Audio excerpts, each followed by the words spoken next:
Love this podcast? Support it and sponsor today. Simply head to auscastnetwork.com for details. In a world where everyone says hello, they dare to say, yeah, g'day. Yeah, g'day. Yeah, g'day! Yeah, g'day. Yes, good day. Yeah, g'day. Yeah, g'day. Yeah, yeah, good day. Wow, wow. Yeah, good day. G'day. Hey, yeah, g'day. Yeah, g'day, Tim. Yeah, g'day, Leon. Yeah, g'day, everyone. Yeah, g'day, everyone. Welcome to Yeah, G'day, the complete guide to this solid rock land. Yeah. I was gonna Flat. say, It's a wide, flat land. yeah, I was going to say solid rock, but then I realised that the song Solid Rock by Goanna is about Uluru Ayers Rock specifically, Ah. not Australia. Yeah. But what is... I mean, where does the rock end and the other rocks begin? I was going to say, Do you know what I mean? Uluru is just a smaller version of Australia, Yeah. condensed into one big... Yeah, that's science. And that's the episode. Yeah. The Science of Uluru, based on Goanna's song, Yeah. Solid Rock. I read somewhere on a piece of paper that I wrote on that Uluru and Australia, they were joined. Yeah, you'll see that reference in the footnotes. Yeah. Yeah, so Tim and I are going to do a podcast now. This week, day before yesterday, Yeah? the Google Doodle, Ah, yes. so Google's appendage, The picture, was, not the penis. No, Yeah. I was talking about something else. Was of Steve Irwin, because it was his 57th birthday or something like that. Yeah. Nice little montage. Like, you scrolled through it, it was like him holding crocodiles, him with the family, him doing the crocodile show. It was quite sweet, actually. Yeah. Now, I came home after university. I go to university. I started back. I'm pretty busy. Oh, okay, cool. Yeah. When I came home, I found on Twitter, the headline was PETA, as in PETA, the rights activists for animals, is facing criticism after sharing some thoughts on the Google Doodle celebrating Steve Irwin. Okay, The yep. group said the animation sent a dangerous, fawning message because of some of Irwin's actions. And I was like, what did they say? Did they just say this is bad? Yep. They went a little bit far, I would say, Right. because of the first thing that they say. Hashtag Steve Irwin was killed while harassing a ray. Straight out of the gate. Yeah, no, they don't like to hold back when they start pointing fingers. I think they've gone a bit far, even for me. For my taste, Yeah. too far. Yeah.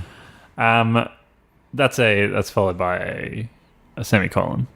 Oh, okay. he So it's dang- two sentences joined Yeah. together as one idea. Yeah, go for it. He dangled his baby while feeding a crocodile and wrestled wild animals who were minding their own business.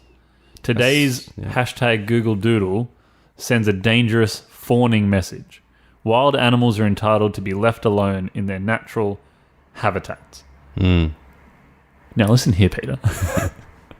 I am in agreement with you on the fact that sometimes I think that he should have left some of the animals alone. Yep. But I don't think you have done any research into the man and his conservation efforts. Yes. And the way that he was sometimes capturing those animals to relocate them to where they needed to be able to survive more. This is true. The fact he has a whole zoo dedicated to rehabilitating these animals to either help them live out a life or to help them get back out into the wild. The fact that he may have been what you consider harassing these rays, but he was also trying to capture them on camera and tell people about them so that they understood them better, so that perhaps conservation efforts were more at the forefront of other people's minds. No. Remember when None David of that's important. None of that's important. Remember when No. David Attenborough harassed literally every animal on Earth by going and filming them? Yeah. He once said boo to a sloth, and that's harassment. Yeah. What's his fucking deal, Attenborough actually? needs to pull his head Now in. you bring it up. That's one of my favorite videos. But as I said, sure, there were times where I was like, can you just put that snake down, please? Yeah. There was no reason to pick that up. But you can't start by being like, he died because of his stupid ways. Yeah. That can't be your first, third, second, or last sentence, really. No. You probably put it as the fourth or fifth. Oh, fourth, fifth, for sure. Yeah. No. Look, they went hard at it. Yep. We appreciate what you do, Peter, but maybe, I don't know. Sometimes reel it in. Sometimes you got to like look at the bigger picture rather than being reactionary. I don't know. That's just a crazy thought that I have about some things sometimes. Like, why couldn't it have been positive as well? Why couldn't it have been like, oh, look, the Google Doodle today is Steve Irwin, but remember to leave animals well alone and let the professionals deal with it, or something like that. Yeah. I'm psyched about them boycotting our podcast. That's going to be fun. They got to listen first. So today, actually unrelated, I wanted to talk about that when I read it because I was like, that's relevant to us. Tim stood in front of me in the lounge room because I was in his seat. Yeah. And didn't have anywhere to sit. Yeah, it's a very small lounge room. And I said to Tim, Tim. And he said, yes, that's his name. Yep. I said, what do you want to talk about today? And he said, turtles. Yes. And I said, well, yeah, Steve Irwin has a turtle named after him, so let's fucking do it. And then I said, oh, yeah, no, I just said turtles randomly. But fuck it, I guess we'll talk about that then. And then I said, this is how we do conversations now. So, yeah, we're going to talk about Irwin's turtle. Yeah, that's, it's his turtle. He owns it. It belongs to the Irwin family. We mentioned it in the Steve Irwin episode, so please fast forward to rewind to insert episode number here and enjoy that episode. Or fast forward, time circular in some systems. Yep, not ours. Not science, but not reality.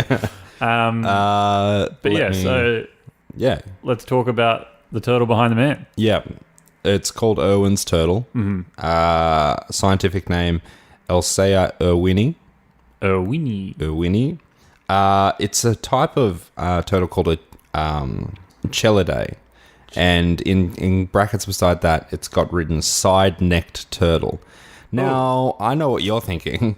What the fuck does side-necked mean? Because that's the thought that I had as well. So I did a bit of digging to find out what the fuck a side-necked turtle was. I imagined a neck could only kind of just be a neck, not you didn't have a side neck. I was incorrect though. No, you got the side So neck. a lot of different, like most turtles, when they pull their head in, do it in a vertical fashion. Yes. But Chelidae, which seem to be primarily in Australia, and I have witnessed this when I picked up turtles in the wild before, they actually fold their neck around. Yeah, to the their side. shell kind of has like this little rim that goes around the whole thing. And they fold their neck to the side to draw it in.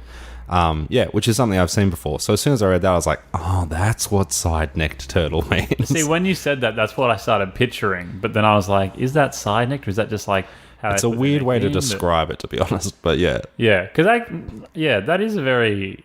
I guess that is a very Australian thing. I guess I haven't really ever seen another turtle do it, I don't think. Anyway, so there you go. Side-necked turtles. You've learned something today.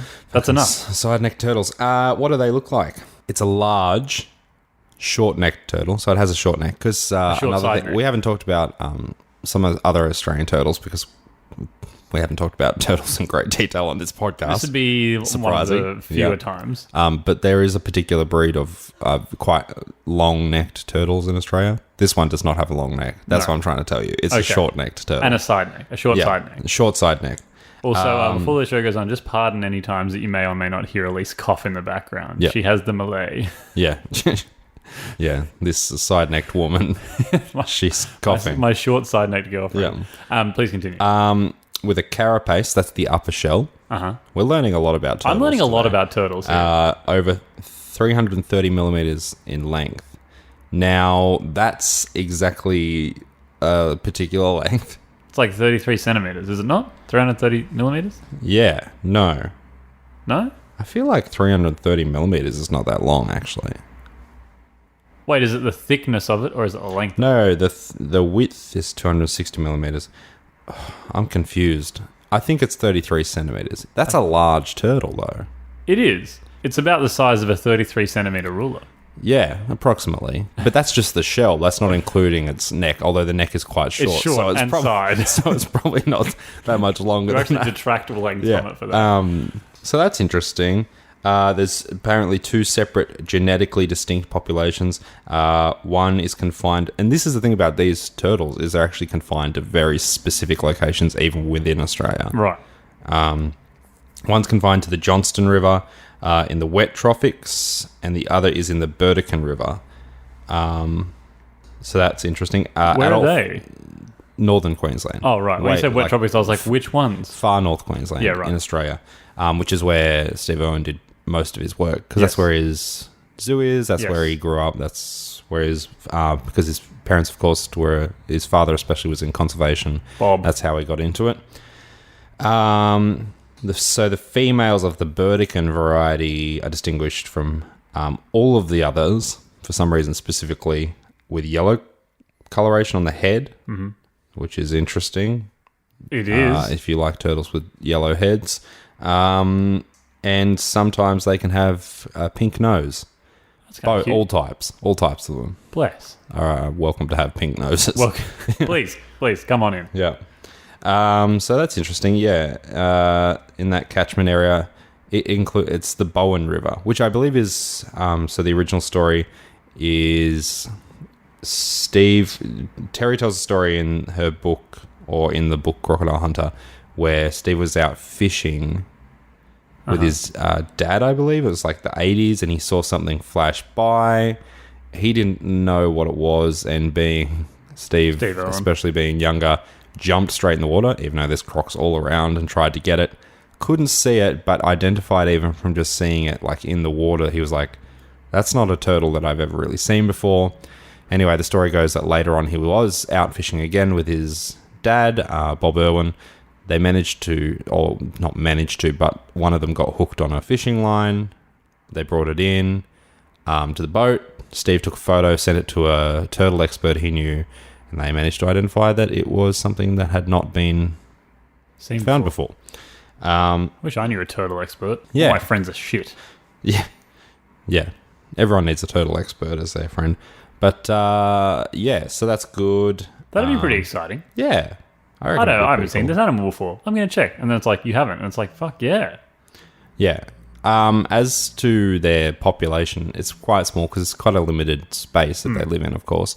There are concerns, of course, that with the onset of civilization, growing cities, humans, deforestation, etc., there's a real chance that this particular species will die out quite quickly.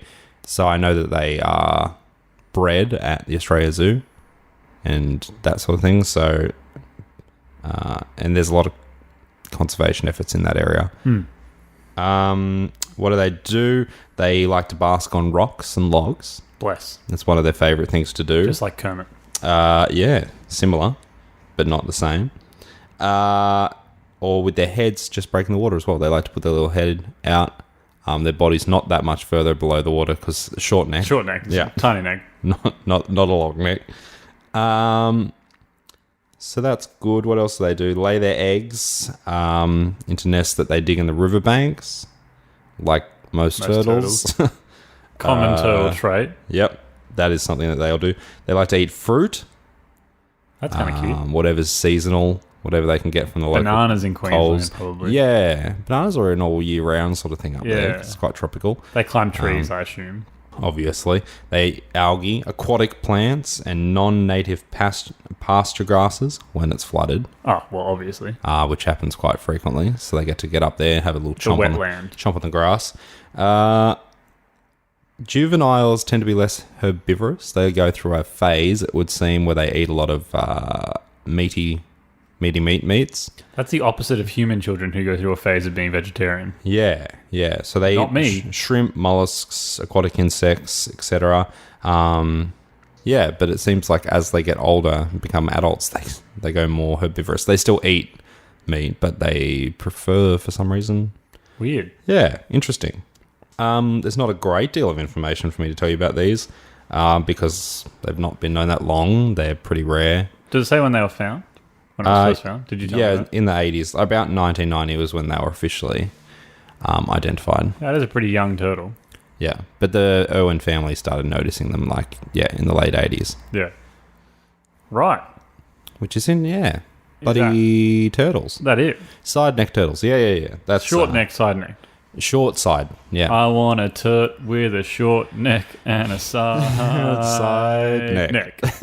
Ding, ding, ding. Look out for that one on Spotify. Yeah. It's our short neck.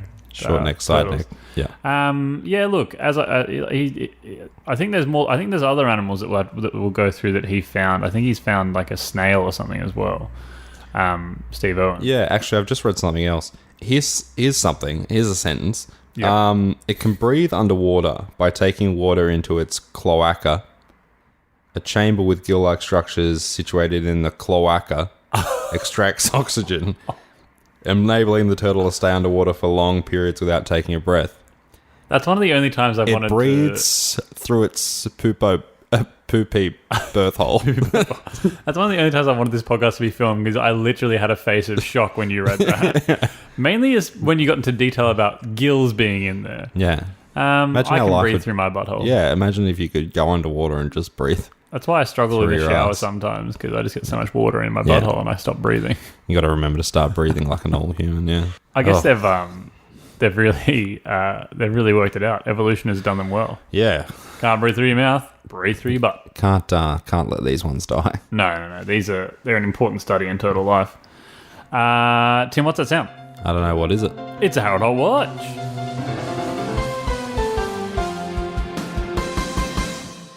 All right. We've got a watch. Yep. As always, Yep. our Harold Holt watches are written in by real people, real fans. Oh, human being. It happens every time. Been doing it for 2 years, 3 years, whatever we've been doing it for now, and it's always from a real person. Every week I think to myself, man, it's so nice to receive legitimate communication from human beings that exist. Amazing we have that many Yeah. listeners. This one this week is from one of those real people that we've been talking Oh, about. fantastic. Jack Donaldson, listener of the show. Yep. New time listener, new time writer. Perfect. To the show. I'm assuming he's Everything's been new. writing for years. Fuck the old. Let's go with the new. That's what I've always said. And in an earlier message, you mentioned something about not wanting to share his Harold Holt conspiracy theories at work. Uh-huh. So that's why the beginning of this reads in such a way. Okay, here we go. It says, no one's allowed to bring their tinfoil hats to work, so it makes sharing conspiracy theories dangerous.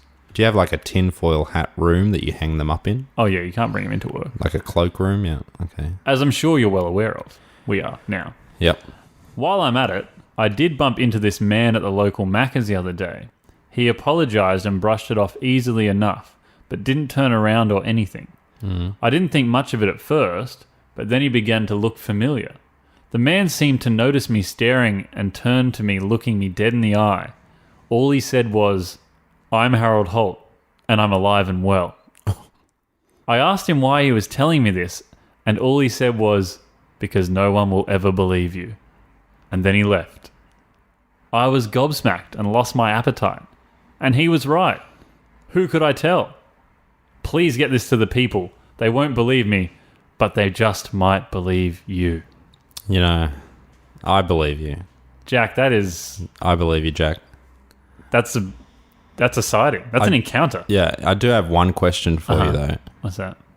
Did he get a fillet of fish? Did he have the fish burger? Did he have the missing at sea shake? Did he have a terrible tragedy that we're making fun of many years down the track?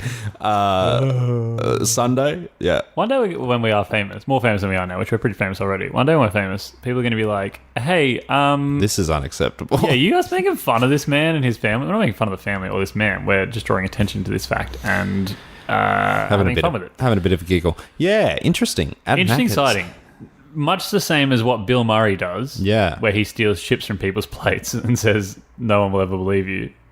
I like that either Bill Murray learnt it from Harold or Harold learnt it from Bill Murray. I'd say. Welcome Khaleesi to the podcast. If you can hear her, she's definitely meowing loudly at the door. What I love about this house when we moved into this one is that there's not different levels for people to be on. So we're all here. We've got hacking people and we've got a cat. And the cat's obsessed with my room. Oh, yeah. Tim's room, cat's paradise. I don't know why, but she really wants to get in here all of the time. Yeah. If you've got a cat, bring them to Tim's room. Yeah.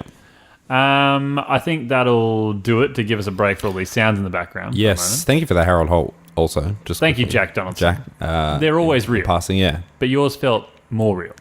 Yeah, it felt like it was written externally of myself, which is how it usually feels. But like, you know. It was an out-of-body experience. Yeah. It's like I saw you write it. But I didn't this time. Yeah. Ever. No, I never do. So thanks for that. The thing I was going to say the other week on the podcast, you know when I forgot what I was going to say and then I mentioned it and it was hilarious as always. Yeah, sure. What I was going to say is that Mr. Squiggle $2 coins are coming out. Have come out. Oh. They're like the Possum Magic ones. Difference is I give a shit about these ones. If you get one... I didn't even know about this. And then you get multiple of the same ones. I think there are a couple of different ones. Please send them to me. Yeah. 2 reasons why I might not get them myself. Number 1, I don't use cash. Yeah, I don't use cash. Number 2, I don't use cash. Oh. That's both reasons. It's the same reason. So if you use cash more regularly, if you work in a bank and you want to steal it from them, if you work in a mint and you want to steal it from there, because I assume stealing is the only option. If you are a thief and you steal from mints or banks, then perhaps you get us one. If you commit a robbery and inside the bag are multiple squiggles, flick old Leon one. Yeah. That would be some fan mail that I would wet my jocks over. I want one so badly. Okay.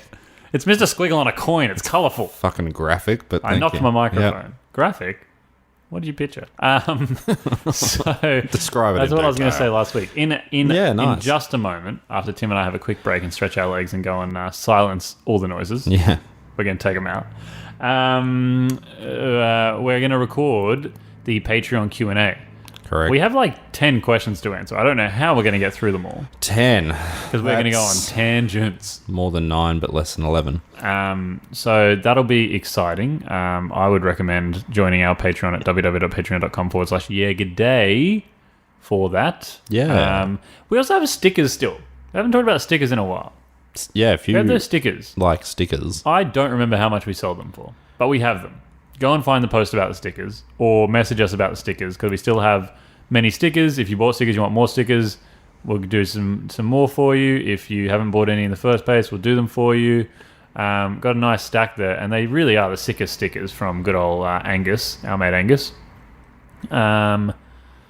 I think, that's it. So thanks as always to Teylor Smirl, T. Smirl, for our wonderful cover art. Curtis Fernance, Fern Tree Music. He did the introduction, and the Harold Holt music this week. So thank you. Yeah. Thanks, mate. Thank you.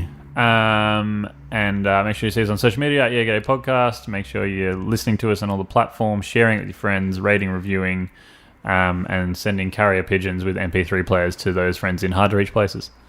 Yeah. It's the only way to do it. Chuck them at 256 megabyte. You know, one of those old ones. That'll fit about 4 of our episodes. Nice. Our episodes are 40 megs. Oh, no, I think more than that. Yeah, anyway. But then that's it. So, as always, yeah, g'day, Tim. Yeah, g'day, Leon. Yeah, g'day, everyone. Yeah, g'day, everyone. Catch us on the flippity flop.